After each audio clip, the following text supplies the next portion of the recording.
Hello everyone. We are studying chapter atomic structure in inorganic chemistry. तो इससे पहले जो हमने लास्ट वीडियो में टॉपिक किया था उसमें हमने स्टडी किया था श्रोडिंगर वेव इक्वेशन के बारे में, जो कि हमारे पास एक second order partial differential equation है। उसके हमने सॉल्यूशंस बताए थे एंड देन हमने टर्म्स पढ़ी थी, normal wave function and orthogonal wave functions क्या होते हैं। तो उसके बाद हमारे पास जो नेक्स्ट टॉपिक आता है that is the concept of orbitals. अब जो सॉल्यूशंस आए थे श्रोडिंगर वेव इक्वेशन के, उन्होंने हमें क्या दिया था, they gives the value of psi that is the amplitude. लेकिन इसके बाद हमने प्रोबेबिलिटी डेंसिटी निकालने के लिए क्या स्टडी किया था, दैट इज़ साई स्क्वायर। तो साई स्क्वायर आपके पास क्या है, it is the probability density of finding the electron around any space और अराउंड एनी न्यूक्लियस। सो आपके पास वेव मैकेनिकल मॉडल की अगर हम बात करते हैं जो एक एटम का होता है, तो हमें क्या है साई स्क्वायर की वैल्यूज़ पता है, तो उससे हमें ये इजी हो जाता है कि हम क्या करें, न्यूक्लियस के अराउंड इलेक्ट्रॉन को फाइंड आउट करने की जो प्रोबेबिलिटी है उसको कहीं क्या कर दें, उसको मैक्सिमम बता दें कि मैक्सिमम जो है वो इलेक्ट्रॉन न्यूक्लियस के अराउंड किस पर्टिकुलर स्पेस में हमें मिलता है। तो उसको हम क्या बोलते हैं, जो आपके पास ऐसी रीजन जहाँ पे जो प्रोबेबिलिटी होती है इलेक्ट्रॉन्स को फाइंड आउट करने की न्यूक्लियस के अराउंड मैक्सिमम होती है, that is known as orbitals. तो ऑर्बिटल आपके पास एक ऐसा रीज़न है जहाँ पर इलेक्ट्रॉन्स को फाइंड आउट करना क्या है, मैक्सिमम है। अब आपके पास ऑर्बिटल उसको हम बोलते हैं, तो ऑर्बिटल की एग्जैक्ट जो डेफिनेशन है वो क्या है, so an orbital may be defined as the region, it is the region in three-dimensional space around the nucleus where the probability of finding the electron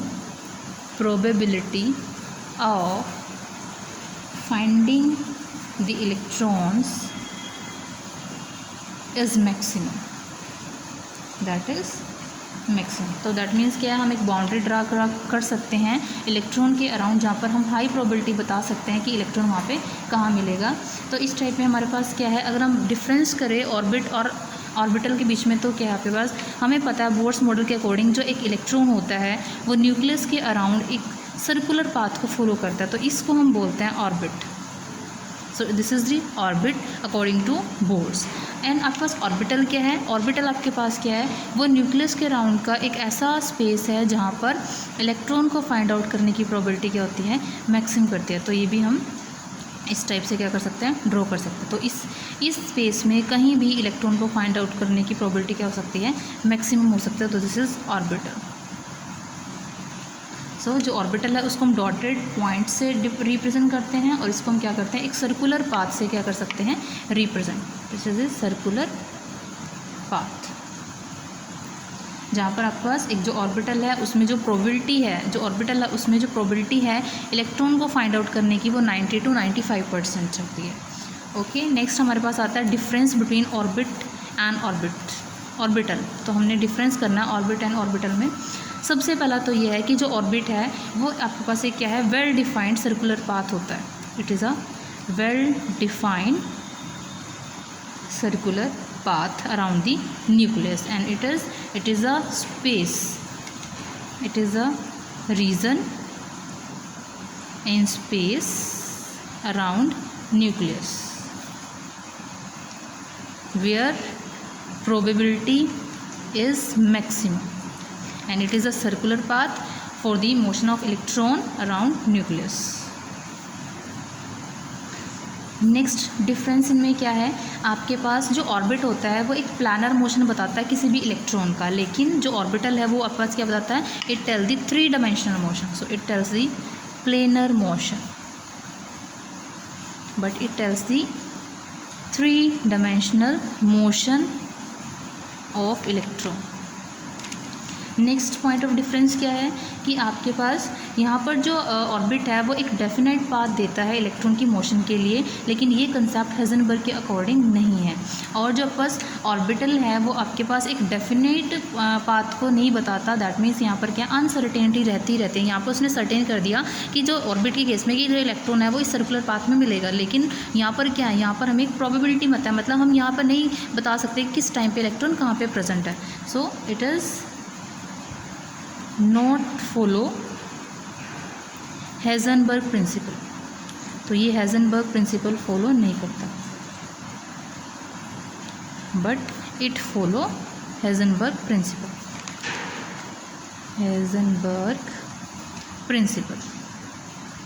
next point of difference क्या होगा इनके बीच में? Next point of difference क्या होगा कि आपके पास जो orbit होंगे वो सारे क्या होंगे? सर्कुलर होंगे, क्योंकि एक सर्कल की बात में है। लेकिन जो ऑर्बिटल होते हैं उसके डिफरेंट शेप होते हैं। अगर हम एस ऑर्बिटल की बात करते हैं तो उसके पास स्फेरिकल शेप है, पी ऑर्बिटल की बात करते हैं तो उसके पास डम्बल शेप सेल होते हैं। So all orbits are circular, but यहाँ पर क्या होता है? Orbitals have different shape, like जो एस है that represent spherical, p represent dumbbell shape, it is dumbbell shape, d means d orbital जो है that represent the diffused, and जो एफ है इट रिप्रेजेंट द फंडामेंटल। तो ये इस type से क्या होते हैं? शेप में होती है। नेक्स्ट पॉइंट ऑफ डिफरेंस क्या आएगा इनके बीच में? ऑर्बिट एंड ऑर्बिटल के बीच में दैट कि जो ऑर्बिट है उसके पास कोई भी डायरेक्शनल कैरेक्टरिस्टिक्स नहीं है। It do not have directional characteristics, because वो एक सर्कल कोई क्या कर रहा है? सर्कुलर पाथ फॉलो करता है। इसमें जो एस ऑर्बिटल है उसको छोड़ के जितने भी आपके पास ऑर्बिटल्स हैं उनके पास क्या होता है? डायरेक्शनल कैरेक्टरिस्टिक्स होती है। So it is except s, because s क्या है? स्फेरिकल है, तो उसमें क्या है? डायरेक्शन की हम बात नहीं कर सकते। तो except s orbital all other orbitals are directional, उनके पास डायरेक्शनल कैरेक्टरिस्टिक्स होती हैं। लास्ट पॉइंट ऑफ डिफरेंस क्या है कि जो ऑर्बिट है उसके अंदर जो मैक्सिमम नंबर ऑफ इलेक्ट्रॉन है वो कितने आएंगे? That is 2n²। So N orbit can accommodate 2n² electrons. अब यहाँ पर जो n है वो आपके पास क्या बताया यहाँ पर? It is n the principal quantum number. And इस केस में अगर हम बात करते हैं तो जो आपके पास ऑर्बिटल है उसमें आपके पास क्या है? It can not accommodate more than 2 electrons. And orbital can not accommodate more than 2 electrons. एक ऑर्बिटल में सिर्फ 2 ही इलेक्ट्रॉन आ सकते हैं, उससे ज़्यादा इलेक्ट्रॉन नहीं आ सकते। लेकिन जो आपके पास ऑर्बिट होता है उसके अंदर 2n² क्या आ सकते हैं? इलेक्ट्रॉन्स आ सकते हैं। नेक्स्ट जो टॉपिक इसमें हमारे पास that is quantum numbers. So quantum numbers आपने स्टडी किए हुए हैं। We have principal quantum number, azimuthal quantum number and the magnetic quantum number ml and also the spin quantum number that is ms। तो ये हमारे पास quantum numbers होते हैं, वो हमने यहाँ पर 1 बाय 1 क्या करना है? स्टडी।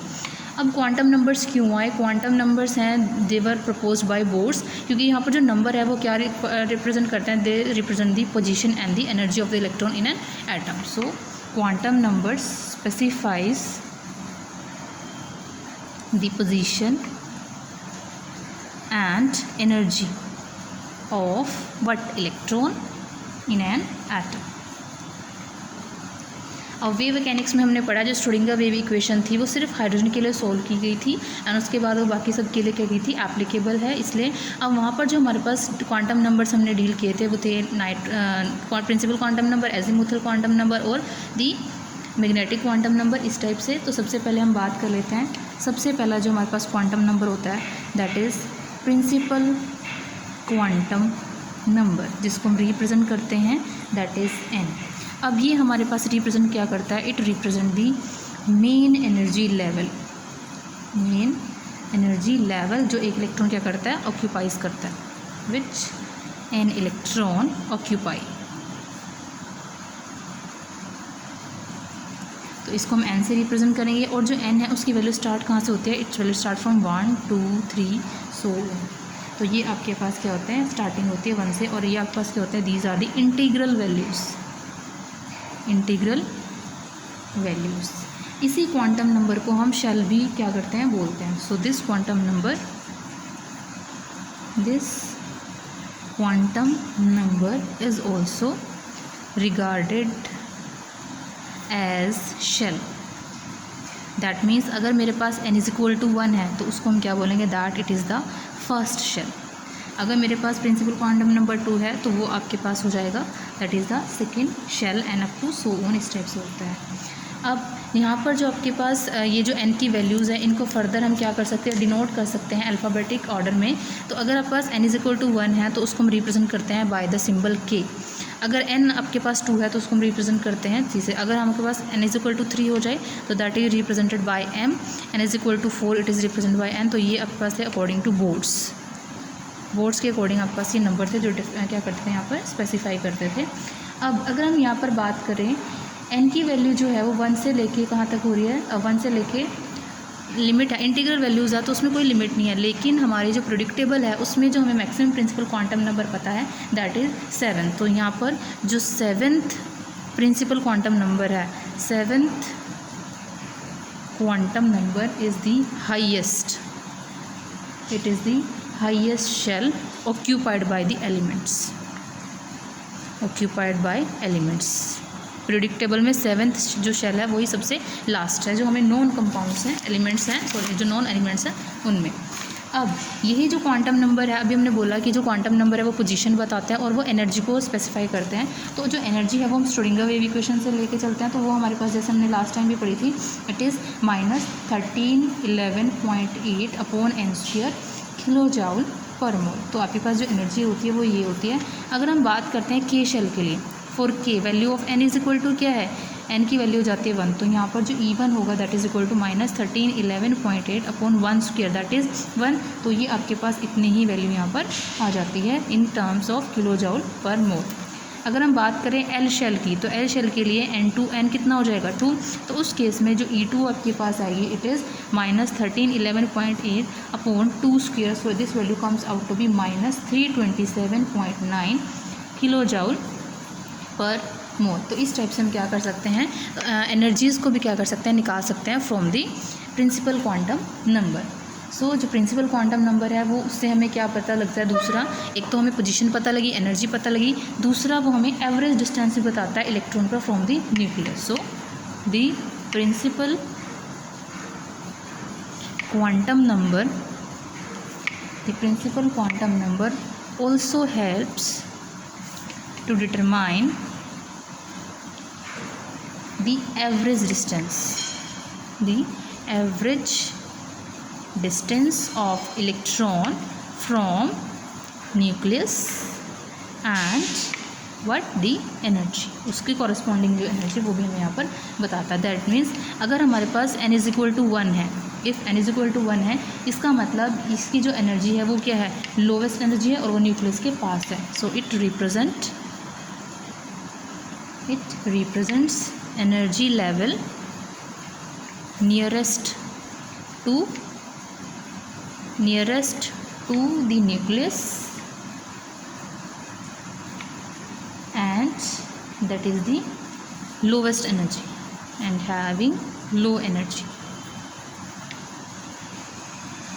जैसे जैसे आपके पास n की वैल्यू क्या करेगी, इंक्रीज़ करेगी, तो जो एवरेज डिस्टेंस होगा वो आपके पास क्या करेगा, इंक्रीज़ करेगा। दैट मीन्स जो एनर्जी है वो भी क्या करेगी, इंक्रीज़ करेगी। नेक्स्ट हमारे पास जो सेकेंड क्वांटम नंबर आता है दैट इज़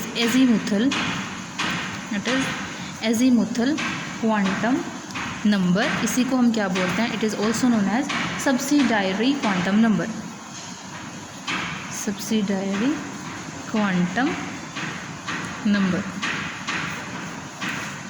जिसको हम रिप्रेजेंट करते हैं बाय द सिंबल L। अब आपके पास क्या है, ये जो क्वांटम नंबर है वो हमें किसके बारे में बताएगा, इट टेल्स अबाउट दी सब शेल। n बता रहा था शेल के बारे में, ये बताएगा सब शेल के बारे में, और उसको हम सब लेवल भी बोलते हैं, जिसको एक इलेक्ट्रॉन क्या करेगा, बिलोंग करेगा। So it gives sub shell और sub level to which electron belongs.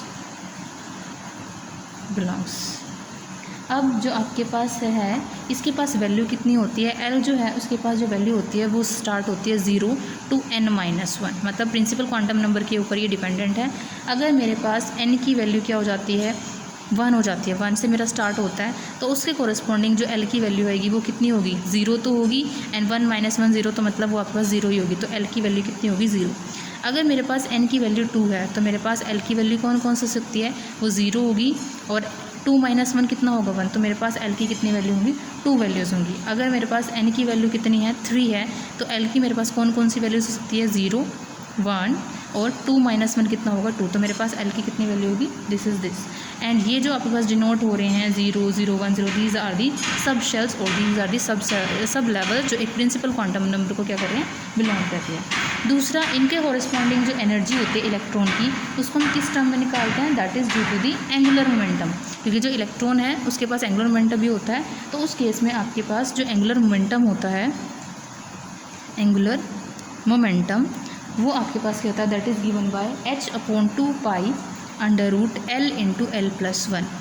Further इसी को हम इस टाइप से भी लिख सकते हैं, angular momentum that is represented also as that is √L × L+1 × h cross या h cut, this h cross is what, it is h/2π। तो कुछ बुक्स में ये रिप्रेजेंटेशन यूज़ करते हैं एंगुलर मोमेंटम की, और h/2π इसका ये मल्टीपल है, so it is a quantized angular momentum. ठीक है।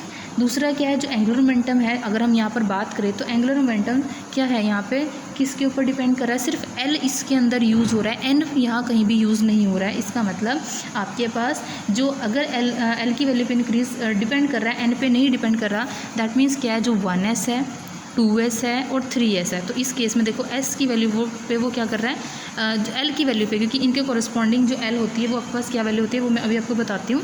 तो 1s, 2s और 3s इनके पास क्या होगा, they will have same angular momentum, same angular momentum. जो इलेक्ट्रॉन इन सबशेल्स को बिलोंग करेंगे उनके पास क्या होंगी, सेम एंगुलर मोमेंटम। सिमिलरली आपके पास जो p इलेक्ट्रॉन्स होते हैं, p इलेक्ट्रॉन्स और d इलेक्ट्रॉन्स के पास भी क्या होगा, सेम एंगुलर मोमेंटम होगा, सेम एंगुलर मोमेंटम। अब ये कैसे डिनोट करते हैं, हम लिखते हैं वैल्यूज़ ऑफ l और उनको डेजिग्नेट कैसे करते हैं।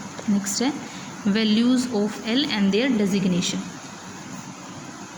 सो हमारे पास जो l है वो स्टार्ट होता है 0 से 1, 2, 3, 4, 5 अप टू सो ऑन। तो 0 के कॉरस्पॉन्डिंग जो डेजिग्नेशन हम देते हैं l को, दैट इज़ s। फॉर 1, अगर 1 हमारे पास l की वैल्यू आती है तो उसके कॉरस्पॉन्डिंग जो आपके पास क्या आएगा, रिप्रेजेंटेशन आएगी, वो आपके पास आएगी p। 2 के कॉरस्पॉन्डिंग क्या आएगी, d। 3 के corresponding f, and then 4 corresponding g, and 5 के h। एंड अगर ऐसे ही नंबर होता है तो उसको हम क्या है, अल्फ़ाबेटिक ऑर्डर वहाँ पर फॉलो होता है, मतलब h, g, h, i, j, k, l, तो इस टाइप से वहाँ पर वैल्यूज़ होती हैं। तो ये हमने यहाँ पर बताया कि एल की वैल्यू को हम कैसे रिप्रेजेंट करते हैं, अगर 0 है तो यहाँ पर क्या है। तो अब यहाँ पर जो ये S, P, D, F, ये जितने भी आपके पास डेजिग्नेशन है, ये I कहाँ से हैं, ये जो स्पेक्ट्रल लाइंस प्रोड्यूस होती हैं एटॉमिक स्पेक्ट्रा में, उनकी क्या है, करैक्टरिस्टिक्स प्रॉपर्टीज़ हैं। अब जैसे इनमें जो S है उसका मतलब क्या है कि we get the sharp spectral lines. P means what, it is the principal, it is the principal spectral line. What is D? D terms it is used to represent diffuse, कि आपके पास जो वहाँ पे इलेक्ट्रॉन है, जो spectral line है वो क्या है, वो डिफ्यूज लाइंस हैं। और F का मतलब क्या है, इट इज़ फंडामेंटल। तो इस टाइप से हमारे पास स्पेक्ट्रल लाइन से जो करेक्टरिस्टिक्स हमें मिलते हैं उनके कॉरस्पॉन्डिंग हमने क्या है, ये सिंबल दिए हुए हैं कॉरस्पॉन्डिंग L की वैल्यूज़ को। तो यहाँ पर अगर हम रिप्रेजेंट कर रहे हैं, एक टेबल हम ड्रॉ करते हैं, तो वहाँ से आपको और कंपैरिजन होएगा। हम यहाँ पर लिखेंगे n की वैल्यू, उससे कॉरस्पॉन्डिंग l कितना आता है, फिर हम उसको सब शेल कौन सा डिजिग्नेट देते हैं, डेजिग्नेशन, एंड लास्ट में आएगा नंबर ऑफ सब शेल्स, कितने number of sub shell present होते हैं उस शेल के अंदर, दैट इज़ उस प्रिंसिपल क्वांटम नंबर के अंदर। अब n की वैल्यू स्टार्ट होती है 1 से, l की वैल्यू कहाँ से स्टार्ट होती है, इट इज़ 0 to n-1। तो इसके कॉरस्पॉन्डिंग जो वैल्यू आएगी वो आएगी 0, क्योंकि 1 - 1 भी 0 आएगा, तो सिमिलर है। तो इसके लिए जो आपके पास सबशेल रिप्रेजेंटेशन होगी उसमें हम उसको शो कैसे करते हैं, सबसे पहले प्रिंसिपल क्वांटम नंबर लिखते हैं, एंड देन उसके बाद आपके पास जो सबशेल आएगा, तो इसके कॉरस्पॉन्डिंग जो शेल आता है, आपके पास सबशेल आता है, वो इसको डेजिग्नेट किससे करते हैं हम, S से, तो इट इज़ 1s। तो इसके अंदर कितने और आपके पास सबशेल प्रेजेंट हो गए, ओनली 1। अगर मेरे पास n की वैल्यू 2 हो जाती है तो n की वैल्यू 2 के लिए मेरे पास 0, 2 माइनस 1 1, तो मेरे पास 2 वैल्यू आ जाएंगी, दैट इज़ 0 एंड 1। 0 के लिए रिप्रेजेंटेशन s है, इसके लिए क्या है p है, तो मेरे पास प्रिंसिपल क्वांटम नंबर 2 है, so it is 2s and it is 2p। अब इस केस में आपके पास जो सबशेल डेजिग्नेशन है वो 2s और 2p हो जाएगी, और नंबर ऑफ सबशेल्स कितने होंगे, दैट इज़ 2। अगर मेरे पास n की वैल्यू 3 हो जाती है तो 3 केस में स्टार्ट होगी 0 से, एंड 3 माइनस 1 कितना आएगा 2, तो इट इज़ 1 2 3, तो 3 वैल्यूज़ आएंगी। s के लिए डेजिग्नेशन s है, 0 के लिए डेजिग्नेशन s है, 1 के लिए डेजिग्नेशन p है, और 2 के लिए क्या है d। सो ये आपके पास कितना हो जाएगा, इट इज़, अब प्रिंसिपल क्वांटम नंबर क्या है ये, तो ये हो जाएगा 3s, नेक्स्ट में आएगा 3p and it is 3d। तो ये है, और इसमें आपके पास कितने नंबर ऑफ सबशेल्स हो जाएंगे, that is 3 number of subshell इसके अंदर प्रेजेंट होंगे। सिमिलरली अगर हम 4 के लिए करें तो स्टार्टिंग आपके पास 0 है, 4 माइनस 1 कितना आएगा 3, तो इट इज़ 1 2 3। तो आपके पास 0 के लिए रिप्रेजेंटेशन s है, इसके लिए p d एंड f, तो आपके पास आएगा 4s 4p 4d and 4f। तो इसके अंदर आपके पास जो नंबर ऑफ सबशेल्स होंगे वो कितने हो जाएंगे 4। तो ये हमारे पास क्या टेबल है जो शो करते हैं किस टाइप से क्या है, एजीमुथल क्वांटम नंबर के अकॉर्डिंग हम सबशेल डेजिग्नेट करते हैं और नंबर ऑफ सबशेल डिनोट करते हैं। अब अगर मैं बात करूं हाइड्रोजन की, हाइड्रोजन को छोड़ के बाकी जितने भी आपके पास सबशेल्स होते हैं वो आपके पास क्या करते हैं, स्लाइटली डिफर करते हैं एनर्जी में। So except hydrogen atom, the subshells within a given shell differs slightly in energy। But इस केस में वो क्या होता है, डिफ़र नहीं करते, क्योंकि आपके पास इसके अंदर क्या सिर्फ इलेक्ट्रॉन्स हैं, और वो जो एनर्जी होती है सब शेल की वो इंक्रीज़ करती है जैसे जैसे एल की वैल्यू इंक्रीज़ करती है। तो इसमें आपके पास जो है वो अगर हम लिखें तो जो रूल है वो उसके अकॉर्डिंग क्या है कि अगर मैं बात करती हूँ 4s 4p 4d and 4f की, तो जैसे जैसे आपके पास यहाँ पर क्या एल की वैल्यू इंक्रीज़ करेगी उसकी एनर्जी भी क्या होती जाएगी, इंक्रीज। तो this is the increasing order. एक पर्टिकुलर सेल के सबशेल्स की एनर्जी की बात हो रही है यहाँ पर। अगर हम बात करें हाइड्रोजन के लिए, तो हाइड्रोजन के लिए क्या है आपके पास यही वैल्यू की होगी, सबकी सेम होगी। तो 4s is equal to 4p is equal to 4d is equal to 4f। Thank you.